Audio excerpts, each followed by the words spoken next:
Il Poverello, comme on appelait François en son temps, naît à Assise en Italie en 1181. C'est le fils d'un riche marchand et il grandit dans un milieu très protégé.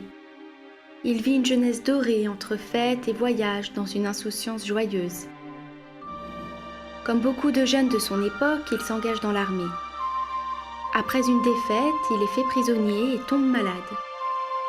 Cet événement l'oblige à réfléchir au sens de sa vie. En regardant ce qui lui est arrivé jusqu'alors, il ne ressent que de la peine et une profonde insatisfaction. Il ne trouve pas de réponse. C'est en écoutant une page d'évangile qu'il comprend que sa vie prendra sens par l'amour de toute la création.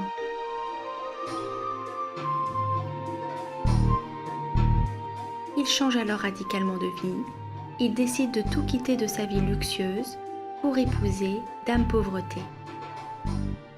Il s'habille d'un vêtement très simple, avec juste une corde pour ceinture, comme s'habillent les plus pauvres de son époque. Car c'est eux qu'il veut rejoindre, c'est à eux qu'il veut annoncer l'Évangile. Une nuit, en rêve, le Christ lui demande de reconstruire son Église. C'est alors que des compagnons le rejoignent, ce sont les premiers franciscains. Le pape accepta la fondation de cette nouvelle communauté. Des femmes, conduites par Sainte Claire, veulent elles aussi vivre cette vie radicale. Ainsi naissent les Clarisses. Depuis le XIIIe siècle, les franciscains et les Clarisses, ainsi que des centaines de congrégations qui se réclament du charisme de François, vivent sur les 5 continents cet idéal de pauvreté, de simplicité, d'amour de la nature et d'ouverture aux autres religions que François pratiquait en particulier avec les musulmans.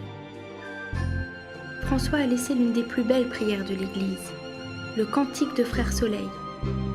Et c'est lui aussi qui inventa, un soir de Noël, la toute première crèche vivante.